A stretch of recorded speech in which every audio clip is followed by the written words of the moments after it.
BJP को हर experiment यहाँ पर करके देखना है और ये देखना है कि कौन सा एक्सपेरिमेंट उनके फेवर में चला जाता है। अंशुमन जी भी मेरे साथ में जुड़ गए हैं, कांग्रेस के प्रवक्ता हैं। आपका भी स्वागत है इंडिया न्यूज पर। अंशुमन जी, बीजेपी लगातार जिस तरीके से दावों के साथ मैदान पर उतरी, बड़े चेहरे चुनाव प्रचार के लिए झारखंड में पहुंचे, इसी तरह की जो कोशिश रही वो इंडिया ब्लॉक की तरफ से भी रही।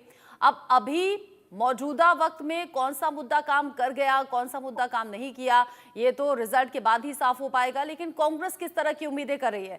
2019 में कुल मिलाकर मुझे लगता है 19 सीटें जीती थी कांग्रेस ने, 16 जीती थी, माफ कीजिए, 16 सीटें 16। जीती थी।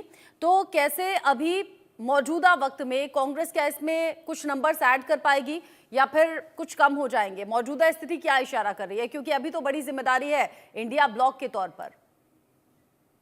निश्चित तौर पे पहले तो बहुत शुक्रिया, आपने इस डिबेट पे आमंत्रित किया।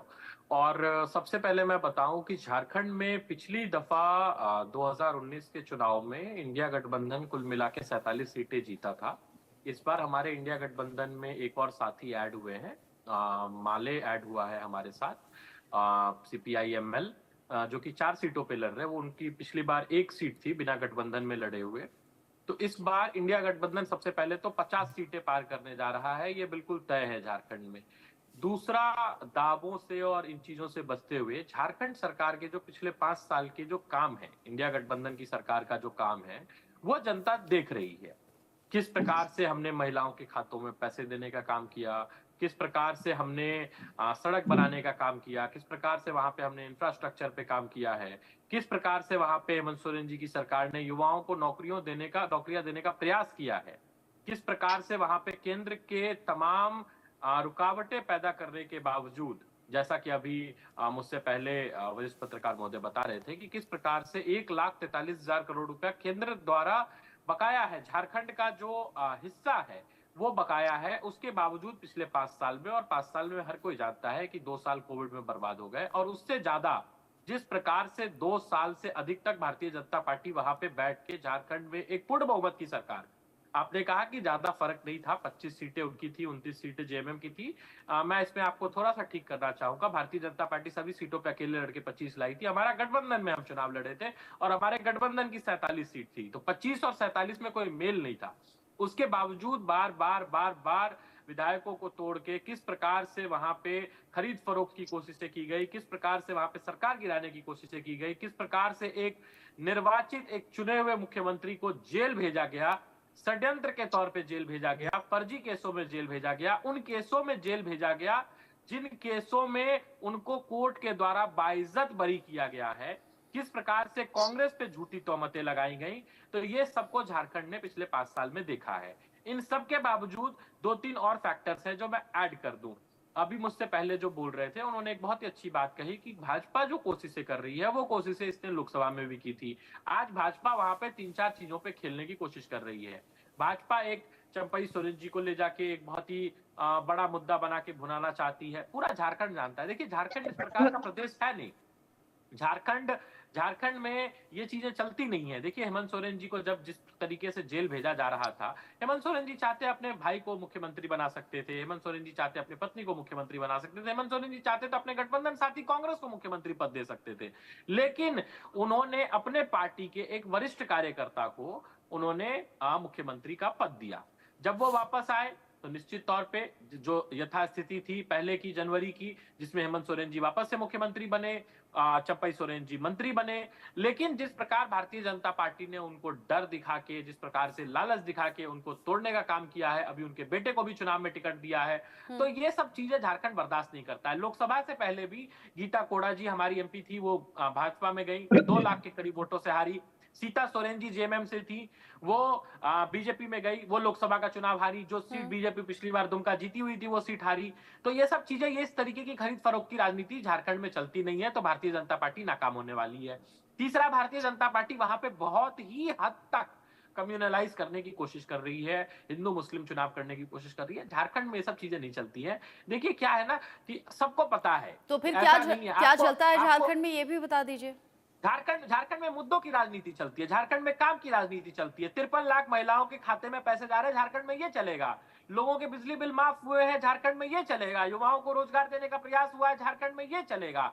झारखंड के अंदर में 200 यूनिट फ्री बिजली है झारखंड में, ये चलेगा। झारखंड में नए अस्पताल बनाए जा रहे हैं झारखंड में, ये चलेगा। रांची के अंदर फ्लाईओवर बनाया जा रहा है झारखंड में, ये चलेगा। झारखंड के अंदर जो झारखंड के जल जंगल जमीन को बचाने की कोशिशें इस सरकार ने की है वो चलेगा, ना कि जो पिछली सरकार है। अगर भारतीय जनता पार्टी ने झारखंड में इतना ही अच्छा शासन दिया था तो मैं भारतीय जनता पार्टी के तमाम साथियों को एक चैलेंज देता हूं। अभी भी एक फेज का चुनाव बचा हुआ है, पहले फेज का चुनाव आज हो रहा है, 43 सीटों पे वोटिंग हो जाएगी। इनके जो 5 साल मुख्यमंत्री थे रघुवर दास, इन्होंने उनको मुंह छुपाने के लिए उड़ीसा क्यों भेज दिया है? इन्होंने उनको क्यों नहीं आगे आपने रखा? आरोपों के इतने तीर दाग दिए कि जो पैनलिस्ट है बाकी वो आपकी बात पर रिएक्ट करना चाहते हैं, बार बार हिमांशु जी भी रिएक्ट करना चाहते हैं, लेकिन अंशुमन जी जिस तरीके से आपने ये जवाब दिया और जब मैंने बीजेपी और एमएम के बीच में ये बताया कि किसने कितनी सीटें जीती तो आपका कॉन्फिडेंस मुझे अच्छा लगा। आपने कहा एक तरफ बीजेपी थी लेकिन दूसरी तरफ हम थे, तो मैं 30 न कहकर मैं 47 सीटों का जिक्र करूं। मैंने इस कॉन्फिडेंस को बरकरार इसलिए नहीं रहने दिया था आपके कि भाई गठबंधन है, कब कौन किसके साथ चला जाए, कब कौन किसके खिलाफ चला जाए ये कुछ पता चलता नहीं। चंपई सोरेन भी बड़े खास हुआ करते थे, चंपई सोरेन भी बड़े खास हुआ करते थे, लेकिन उन्होंने अपनी राहें बदल दी। हिमांशु जी रिएक्ट करना चाह रहे हैं बहुत देर से। नहीं, ये कह रहे हैं कि बहला फुसला। देखिए, मुझे कोई राजकीय पार्टी से मतलब नहीं। ये तो बातें करते रहेंगे। इनको अगर स्टेज दिया गया तो वो हर एक आधा आधा घंटा बोलेगा। बात वो नहीं है। बात यहां पर यह है कि कोई मजा हुआ राजकारणी, मजा हुआ पॉलिटिशियन, अ मैच्योर पॉलिटिशियन, जिनको वही कहते हैं कि एक सन्निष्ठ कार्यकर्ता हमारा, और वो दूसरा पाला बदल के चला गया। तो कोई बच्चा तो था नहीं कि उसको लांच रुश्वत दी गई और वो चला गया, चॉकलेट दे दी और चला गया। खास भी इतने थे कि उन्हें मुख्यमंत्री बनाया गया, लेकिन बावजूद इसके वो चले गए। हाँ, तो मेरा कहने का मतलब यह है कि कोई ऐसी बात तो है नहीं कि लॉलीपॉप दिया छोटे बच्चे को और उन्होंने जाके वहां बैठ गया। ऐसी बातें होती नहीं है भैया राजकारण के अंदर। ये बोलने के लिए बहुत सही है, आज चुनाव का दिन है। प्लीज मेहरबानी करके इतनी बात समझ जाइए कि चुनाव का दिन है। लोग अभी हफ्ते भर में रिएक्ट कर देंगे, लोग आज रिएक्ट कर देंगे, आपको पता चल जाएगा और फिर लेने के देने पड़ जाएंगे। क्या चलेगा झारखंड में, क्या नहीं चलेगा, वो भैया आपने जो कहना था कह दिया। आज 43 सीटों पे लोग जाके मतदान करेंगे, उससे पता चल जाएगा क्या चलेगा क्या नहीं चलेगा। आप बड़ी बड़ी बातें करना बंद कर दीजिए। हर एक को मैं बोल रहा हूं कि बहुत सीधी सी बात है। वो समझते हैं ये मुद्दे चलेंगे, आप बताइए भाई, हम समझते हैं ये चलेगा, मगर ये जो दिमागी घमंड है ना वो नहीं चलेगा किसी का भी। झारखंड में ये नहीं चलता, झारखंड में वो नहीं चलता। अरे भैया, झारखंड में ईडी के छापे होते हैं, घरों में से कितने पैसे निकलते हैं, वो चलता है क्या? मैं ऐसा बोलूं एक पत्रकार के क्या? अच्छा नहीं लगता है हमें, अच्छा नहीं लगता है भाई साहब। आप बहुत ज्यादा बोल गए, बहुत ज्यादा बोल गए। झारखंड की प्रजा को बोलने दो, झारखंड की प्रजा को आप बोलने दो, झारखंड की प्रजा को बोलने दो।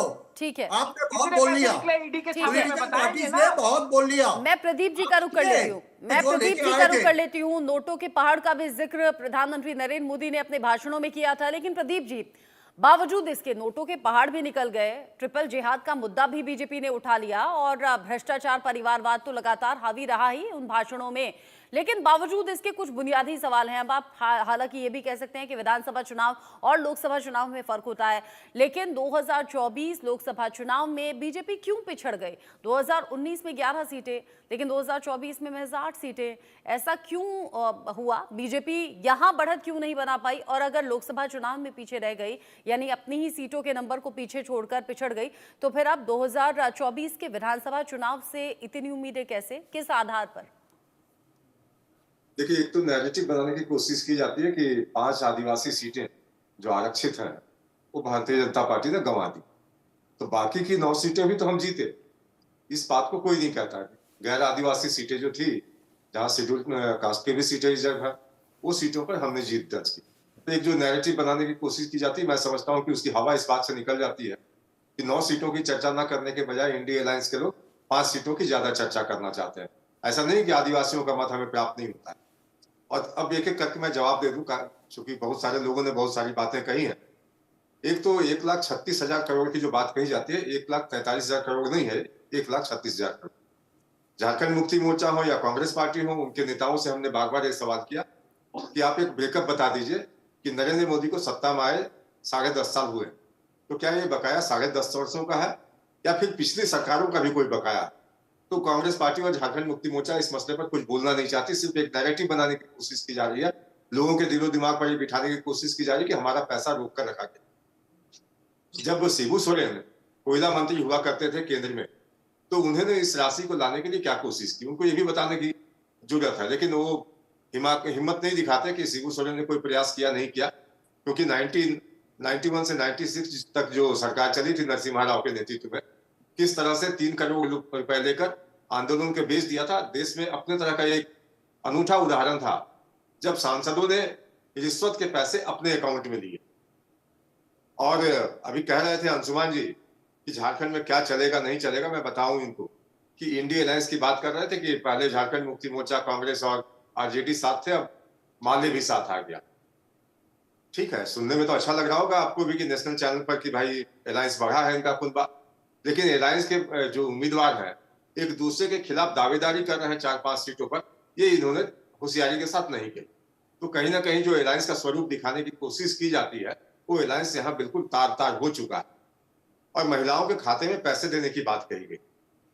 इनसे पूछेगा कि जब ये सत्ता में आए थे, 5 साल सत्ता सरकार चलाई इन्होंने, सिर्फ 3 महीने पहले जो मैया सम्मान योजना शुरू की गई, ये तो कार्यकाल के पहले महीने से शुरू कर सकते थे, लेकिन सिर्फ वोट बटोरने के लिए महिलाओं को आप कह सकते हैं कि 1000 रुपए की जो सम्मान राशि दी जा रही है, सिर्फ झारखंड मुक्ति मोर्चा का ये प्रपंच है कि महिलाओं को किस तरह से हम अपने पाले में करें, क्योंकि महिलाओं के साथ जो दुराचार की घटनाएं, अनाचार की घटनाएं पूरे राज्य में हुई है, महिलाओं में खासा आक्रोश है, वो असुरक्षित महसूस करती हैं, और उस असुरक्षा को भारतीय जनता पार्टी ने दावा किया है कि हम माहौल बदलेंगे और जो भी अपराधी तत्व हैं उनके खिलाफ न सिर्फ कार्रवाई करेंगे, बल्कि स्पेशल ट्रायल कोर्ट लगाकर वैसे लोगों को जितनी जल्दी हो सजा दिलवाएंगे, ताकि महिलाओं के प्रदीप बीच जी, 2 बातों का जवाब दीजिएगा। आप जिन्हें अपराधी बताते हैं या आप एकदम ताल ठोक कर भ्रष्टाचारी बताते हैं, फिर जेल की सलाखों के पीछे जाते हैं, तो यहाँ पार्टी पूछती है कि भाई अगर जुर्म था